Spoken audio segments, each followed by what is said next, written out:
Donc déjà, ce qu'on voit, c'est que au niveau volume d'utilisateurs actifs, Meta écrase la concurrence et de plusieurs milliards, hein.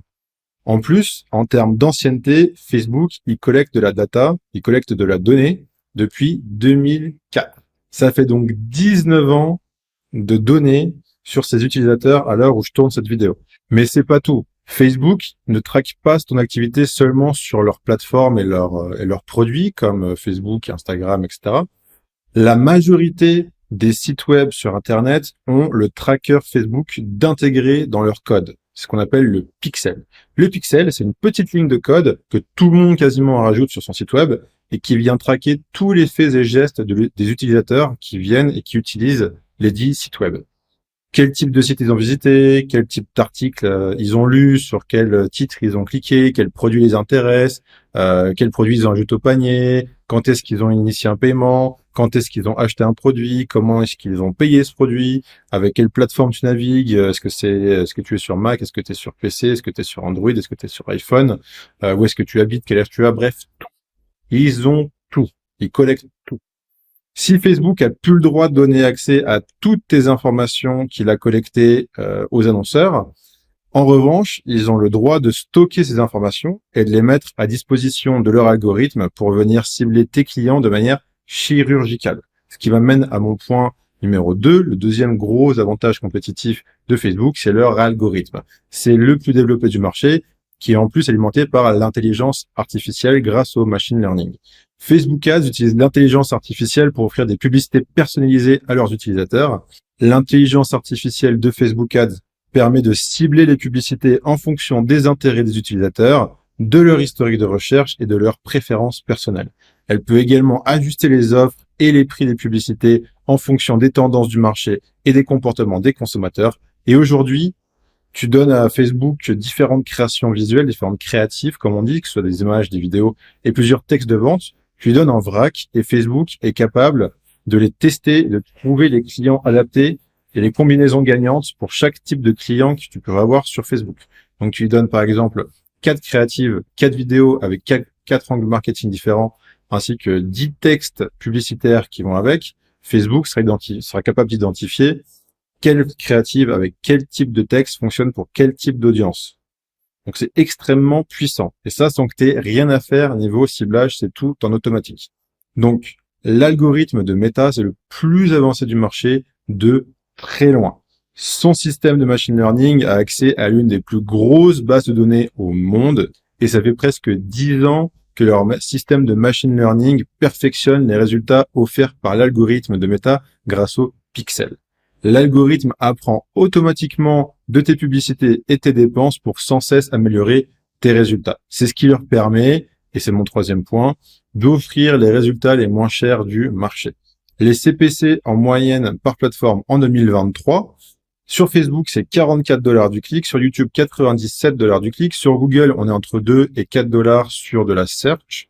Donc tu sais que sur Google, tu peux avoir du display, tu peux avoir de la recherche, du mot-clé sur la recherche SEO.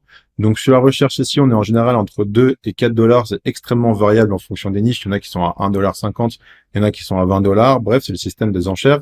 Donc, on considère qu'en moyenne, sur Google Search, on est entre 2 et 4 $. Donc, j'ai pris la moyenne, c'est-à-dire 3 $.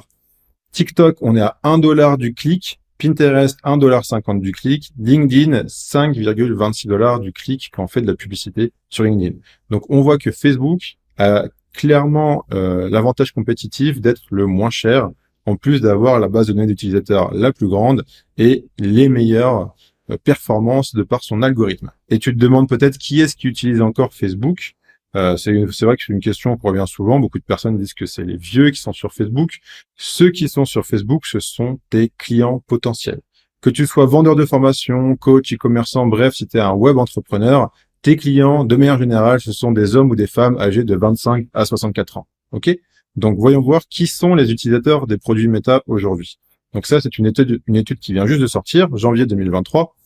Et ce qu'on aperçoit tout de suite sur cette étude, c'est que TikTok, qui est considéré comme la plateforme montante, privilégiée par les personnes plus jeunes, notamment de 13 à 18 ans, de 16 à 24, eh bien, on peut voir qu'elle se fait atomiser par Instagram, que ce soit chez les femmes ou chez les hommes.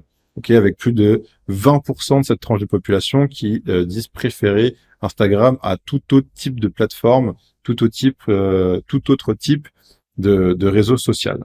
Sur les audiences qui rapportent de l'argent et qui ont les moyens d'acheter tes produits, donc de 24 à 64 ans, Facebook domine le marché et écrase la concurrence, enfin plutôt Meta domine le marché et écrase la concurrence, que ce soit sur WhatsApp, que ce soit sur Instagram ou sur Facebook. Et en plus de ça, il faut ajouter une information qui est importante, c'est que 75% des internautes qui gagnent plus de 75 000 $ par an utilisent Facebook ou Instagram tous les jours. C'est-à-dire que les utilisateurs de Meta ont le plus fort pouvoir d'achat du marché. 75% des personnes qui sont considérées comme ayant un haut revenu sont sur leurs produits tous les jours, que ce soit Facebook, soit Instagram. Ok, on parle pas de WhatsApp dans ce cas-là. Bon, je pourrais continuer pendant longtemps en te disant que Meta, c'est aussi plus de formats pour atteindre ton audience à travers différents canaux, que ce soit des images, des carousels d'images, des vidéos en stream, des vidéos sur le fil d'actualité, des vidéos en reels, reels, peu importe comment tu prononces, des vidéos en story sur Insta et sur Facebook. Je pourrais te dire aussi que Facebook, c'est 39,8% de la population mondiale qui s'y connecte tous les jours, que Facebook, c'est 4,71 fois plus d'utilisateurs mensuels que TikTok, en plus d'être majeur et d'avoir une carte bleue pour pouvoir payer tes produits, etc., etc. Mais avec les éléments que tu as entre les mains maintenant, je pense que tu auras compris que Facebook, c'est là où il y a les plus grosses opportunités cette année et dans les années à venir. Maintenant, plus que jamais, parce que en 2016, c'était un peu le Far West, Facebook. Tout le monde pouvait faire un peu ce qu'il voulait. Il y avait plein de personnes qui faisaient les cow-boys sur Facebook Ads. Et suite à ça, Facebook a dû resserrer la vis. Ok. Et ces personnes-là, depuis, elles ont pris peur. Voilà, ces personnes-là ont peur. Elles commencent à dire que Facebook Ads, c'est difficile, que c'est devenu compliqué, qu'on se fait striker tout le temps, etc. Aujourd'hui, Meta Ads, c'est régulé, la poussière est retombée. Et la vérité, c'est que Facebook Ads n'a jamais été aussi rentable pour ceux qui en connaissent les codes et les exigences. Et c'est ce qu'on va voir ensemble maintenant dans les modules qui suivent. L'erreur que font 99% des gens lorsqu'ils se lancent sur Facebook Ads, c'est de penser que la publicité, c'est un bouton magique sur lequel il suffit d'appuyer pour exploser ses ventes.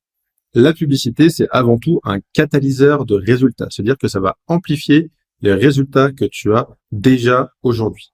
Donc, si tu veux faire de la publicité sur un tunnel de vente qui n'a pas été testé ni optimisé sur landing page où tu n'as aucune donnée de conversion et sur une offre qui n'est pas market fit, ta publicité a d'énormes chances de pas être rentable. Il faudrait vraiment un miracle pour qu'elle soit rentable. Donc, avant de te lancer dans la publicité Facebook, demande-toi où est-ce que tu en es aujourd'hui avec ton offre. Tu as deux objectifs possibles quand tu fais de la publicité, que ce soit sur Facebook, sur TikTok, sur YouTube ou ailleurs. C'est toujours pareil. Ok, catalyseur de résultats. Donc, deux objectifs possibles quand tu fais de la pub.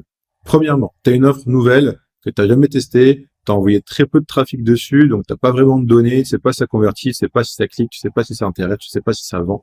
Dans ce cas-là, tu vas utiliser la publicité pour valider l'offre. C'est-à-dire que tu vas aller faire de la pub sur ton offre pour voir si la landing page convertit correctement, pour voir si ça achète, pour voir si les gens s'intéressent, bref, pour voir si ton offre est market fit et que ta landing page est optimisée pour ta cible et ton audience et ton avatar client.